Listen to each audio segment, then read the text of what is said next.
안녕하세요. 오늘 제가 유럽의 도시에 대해서 이야기를 한다고 들었어요. 카드인데요? 일단 여기는 이제 파리고요. 파리에 지금 건축물이 에뚜알 개선문이 있어요. 개선문이 파리에 하나인 줄 알거든요. 근데 개선문이 3개가 있어요. 카루젤 개선문도 있고 에뚜알 개선문도 있고 그리고 라데팡스 개선문도 있어요. 개선문이라고 하는 것 자체가 전쟁에서 이제 승리 이런 것들을 기념을 하는 건데 나폴레옹 1세의 승전을 기념을 하면서 만들어진 게 가장 유명한 샹젤리제 거리 직선으로 쫙 뻗어있는 에뚜알 개선문입니다. 여기 에뚜알 개선문이고 런던의 타워 브릿지 그리고 이게 모나코의 정말 유명한 카지노의 이 모습인 것 같아요. 진짜 예쁜데요, 카드가? 전부 다 가봤어요. 전부 다 너무너무 아름답지만 뭐니 해도 저는 파리인 것 같아요. 파리는 제가 여러 번 가봤음에도 불구하고 갈 때마다 설레이고 갔다 오고 나면 또 가고 싶고 이런 도시인 것 같아요. 사실 우리가 알고 있는 명품들이 다 파리에서 탄생을 했죠. 루이비통도 그렇고 샤넬도 그렇고 사실 에르도 프랑스 파리에서 탄생을 했습니다. 피디님은 샤넬 잘 아세요? 샤넬하면 뭐가 떠오르세요? 사실 샤넬백 하면 뭐니 해도 2.5배 클래식한 백이 진짜 유명한데요. 샤넬의 이 시그니처가 C 로고가 겹쳐있는 거랑 체인이잖아요. 이게 왜 나오게 됐냐면 샤넬을 만든 가브리엘 샤넬이 보육원에서 자랐거든요. 이 보육원의 경비원이 차고 있었던 열쇠 꾸러미 이 사슬을 보고서 체인이 나왔고요. 보육원에서 나온 이후에 샤넬이 술집에서 노래를 불렀는데 그때 활동명이 코코였을 것으로 추정이 됩니다. 그래서 C가 이렇게 겹쳐져 있는 모습으로 로고가 나오게 되죠. 맞아요. 실제로 명품 소비를 제일 많이 한 나라가 2022년에 이어서 2023년에도 1위가 한국이었고 2위가 미국이었고 3위가 중국이었다는 기사를 제가 봤거든요. 프랑스는 정말 유명한 명품을 만드는 나라임에도 불구하고 명품 소비 순위는 낮습니다. 그러니까 프랑스인들이 명품을 좋아하지 않는 건 아니에요. 아름다운 거를 추구하는 건 사람이 당연한 거잖아요. 프랑스 사람들이 얼마나 또 아름답고 신미적인 거를 이제 추구를 하겠어요. 그런데 프랑스 사람들이 좀 특징이 합리적인 소비를 추구하는 거거든요. 그래서 명품 소비가 많지 않은 거죠. 예를 들어서 뭐 시장에 갈 때도 장바구니를 딱 들고 가서 필요한 만큼만 구입을 하고 충동 구매하는 일이 좀 적은 편이고요. 물건을 물질적인 걸 집안에 쌓아두지 않는 문화입니다. 다 쓴 물건은 벼룩시장에 내다 팔기도 하고 수납을 할 수 있는 가구라던가 옷장이라던가 이런 것들도 최소한만 두고 딱 그 안에 담을 수 있는 정도의 물건만 가지고 생활하는 사람들이 많아요. 프랑스인들이 높은 가치를 두는 게요. 인생은 유한하다라고 하는 가치관을 가지고 있거든요. 삶이 유한하기 때문에 아름답다고 생각하는 게 있어서 높은 가치를 두는 게 사라지는 것들 있죠. 맛있는 걸 먹으면 사라지잖아요. 향기도 맡으면 사라지고 또 사랑하는 사람과 보내는 시간 너무 소중하지만 사라지잖아요. 이런 경험, 시간, 맛, 향기 이런 것들에 더 높은 가치를 두는 거죠. 근데 제가 역사 강의를 하면서 진짜 많이 받았던 질문이 이거예요. 파리는 왜 이렇게 도시가 예쁜가? 사실 그 비밀이 여기 이 디지로카의 배경이 개선문이잖아요. 여기에 있어요. 일단 개선문 위에 올라가서 파리를 내려다보면 이유를 알 수가 있어요. 누군가가 그려놓은 듯이 파리의 모습은 진짜 질서정연하거든요. 이게 대칭성을 보면서 사람들이 아름답다고 느끼는데 개선문을 중심으로 사방으로 12개의 직선 도로가 뻗어 있고요. 이 중에서 제일 유명한 게 2km 거리가 되는 샹젤리제 거리입니다. 그럼 어떻게 이렇게 대칭성을 맞출 수가 있었을까? 많은 사람들이 잘못 알고 있는 게 파리는 고대부터 저렇게 아름답게 도시가 만들어져서 후손들이 저렇게 관광산업으로 잘 먹고 사네라고 생각을 하지만 이런 모습이 만들어진 게 200년도 사실 채 되지 않았어요. 1853년 나폴레옹 3세. 나폴레옹 3세는 사람들이 잘 알고 있는 보나파르트 나폴레옹의 조카거든요. 이 나폴레옹 3세가 당시에 파리 시장이 오스만 남작이라고 하는 사람이었어요. 그 사람한테 우리나라로 치면은 아파트 재건축을 하듯이 파리의 대규모 재개발 사업을 지시를 하게 됩니다. 이때 엄청난 규모의 공사를 통해서 오래되고 뭐 복잡한 이런 골목길 낡은 건물 같은 거 다 밀어버렸고요. 넓고 직선으로 뻗은 주요한 간선도로를 만들고 시내 곳곳에다가 발코니를 갖춘 이런 건축물을 만든 거죠. 사실 일단 파리 아름다운 전경을 닮아서 이거를 가지고 제가 쓰면은 뭔가 파리지앵이 된 것 같은 느낌을 받을 것 같은데 맞나요? 저는 쇼핑을 보통 인터넷 쇼핑을 진짜 많이 하거든요. 그래서 뭐 이제 뭔가 장 봐야 될 때는 SSG 이용해서 오전에 시키고 저녁에 받는 거. 쿠팡 너무 배송 빠르잖아요. 쿠팡 같은 거 활용 많이 하고 저 네이버 페이도 많이 쓰는 편이에요.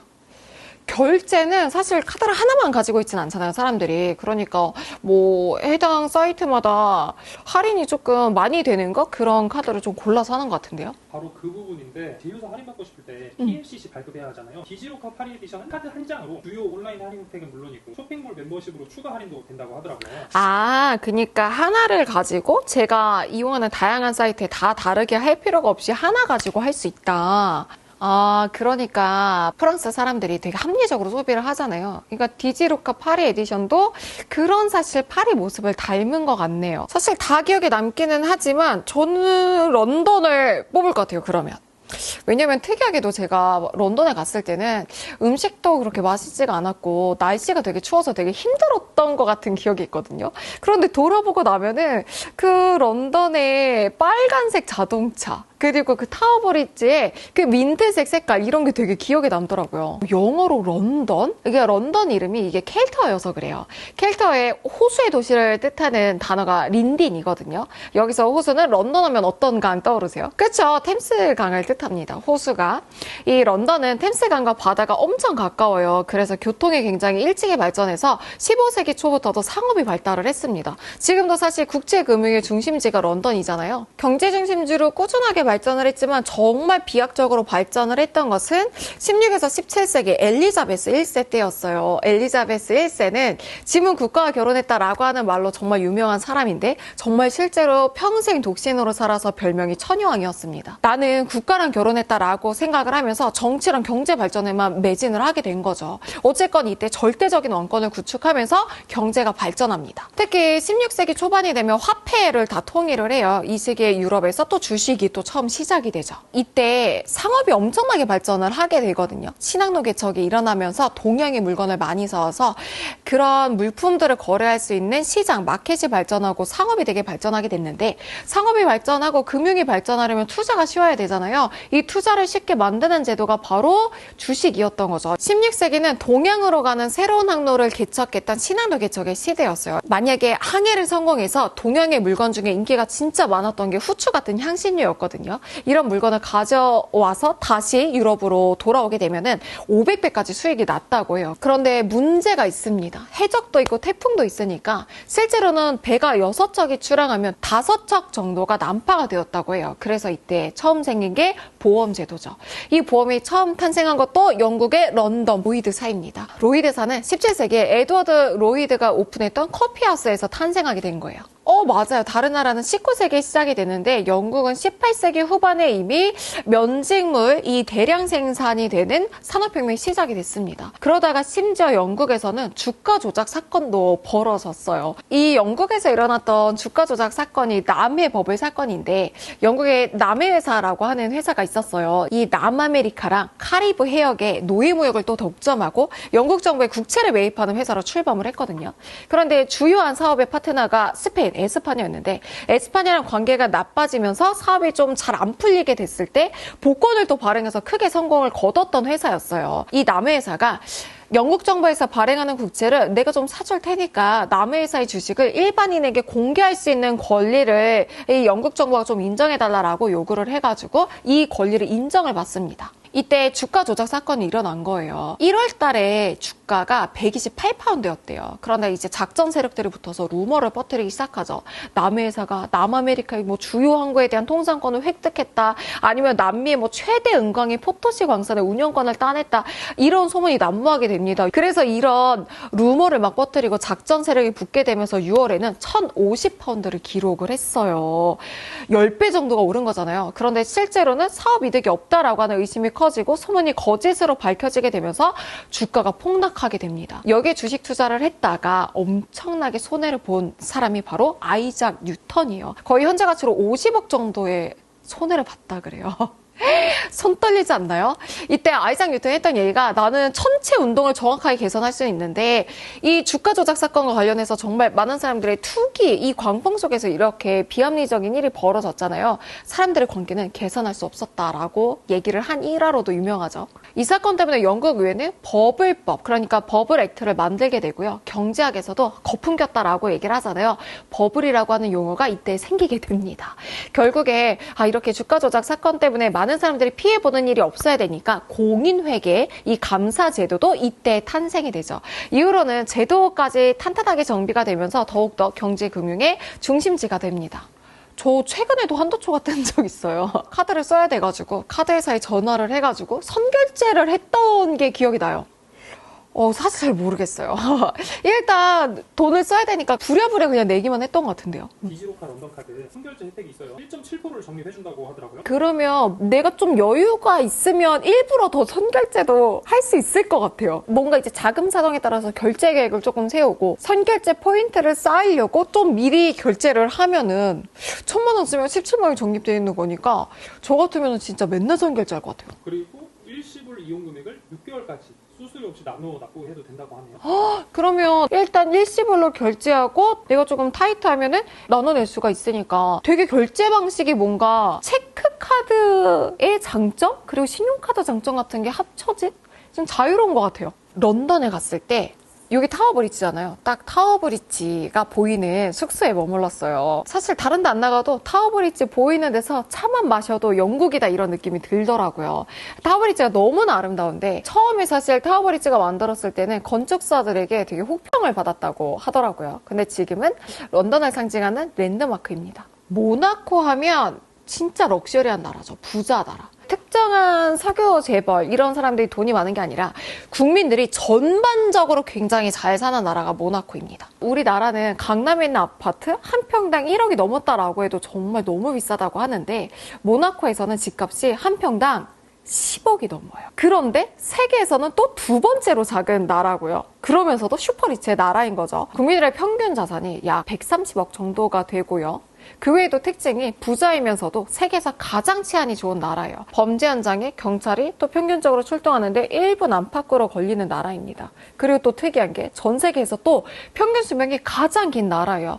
남녀 이제 평균을 내면은 90세 정도 육박한다고 하죠. 그러니까 되게 특이한 나라예요. 슈퍼리치의 나라인데다가 치안 좋고 사람들이 건강하게 오래오래 사는 나라. 마치 천국 같은 느낌 들지 않으세요?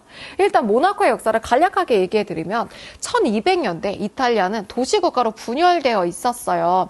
뭐 베네치아 공화국이라던가 나폴리라던가 밀라노라던가 모두 다 이렇게 도시국가로 분열이 되어 있었는데 이 여러 도시국가 중에서도 이탈리아에서 상업이 크게 발전했던 도시가 바로 제노바였는데 이 제노바에서 프랑스 남부의 무역 거점으로 삼았던 게 바로 모나코였어요. 여기서 굉장히 중요한 가문이 등장을 하는데요. 바로 그리말디 가문이라고 하는 가문이 있습니다. 이 그리말디 가문이 특이하게도 본적은 이탈리아인데 프랑스 베이스로 활동을 한 거예요. 그러다 이 가문에서 1400년대에 프랑스가 지원해주고 인정을 해주게 되면서 모나코를 돈으로 사게 됩니다. 그러다가 1861년에 이 이탈리아에서 여러 도시 국가들을 통합을 하면서 이탈리아 왕국으로 이 여러 도시 국가가 통합이 되거든요. 이때 프랑스의 모나코를 돈을 받고 팔게 된 거죠.